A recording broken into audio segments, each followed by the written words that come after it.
जय हिंद। आज के इस वीडियो हम देखेंगे क्लास 11 का ट्रिगोमेट्री फंक्शन में सब मल्टीपल एंगल का जो ट्रिगोमेट्री रेशियो का ए जो इन टर्म ऑफ a/3 के फॉर्म में देखेंगे, क्योंकि सब मल्टीपल एंगल में हम बता चुके हैं कि a/2 हो सकता है, a/3 हो सकता है, a/4। तो हम a/3 के फॉर्म में देख के इसे एक्सप्रेस करते हैं, इस ट्रिगोमेट्री रेशियो को।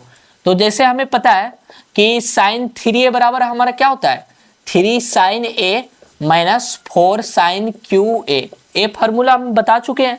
ठीक है, तो इसे हम एंगल में उसे कन्वर्ट करेंगे, एक के जगह पर हम a/3 रखेंगे। तो यहाँ से कितना हो जाएगा, sine a equal to 3 sine a/3 minus 4 sine cube a/3। यही होगा इसका आंसर कि साइन a बराबर 3 sine a cube a/3 minus 4 sine cube a/3। एक की जगह पे a/3 हम रख दिए। ठीक है, उसी अकॉर्डिंग cos 3a का फॉर्मूला क्या होता है, 4 cos QA minus 3 cos A। तो यहाँ भी हम वही करेंगे, a के जगह पर हम एंगल a/3 रखेंगे। तो यहाँ से कितना आ जाएगा हमारा cos A, एंगल 3a के जगह पर 1/3 रखेंगे, 3 कट गया तो a हो गया, equal to 4 cos Q a/3 minus 3 cos a/3। यही हो जाएगा इसका।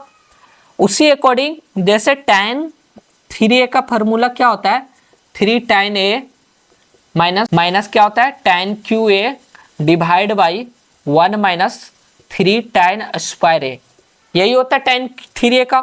तो हम यहाँ से वही करेंगे, एंगल a की जगह पर हम क्या करेंगे, a/3 रखेंगे। तो यहाँ से कितना हो जाएगा, tan a इक्वल टू कितना हो जाएगा, 3 tan a के जगह पर a/3 रखेंगे माइनस tan Q a के जगह पे a/3 divide by 1 minus 3 tan square a/3। यही इसका फार्मूला होगा। ठीक है, तो यहाँ से देखिए सब मल्टीपल एंगल का इस सब जो भी फार्मूला हम बताएं, ए पार्ट और ए वाला, ऐसे सारा हम यूज करेंगे नेक्स्ट इसका एक्सरसाइज जब हम बताएंगे इसकी। तो ठीक है, फिर मिलते हैं इसके नेक्स्ट वीडियो में। जय हिंद।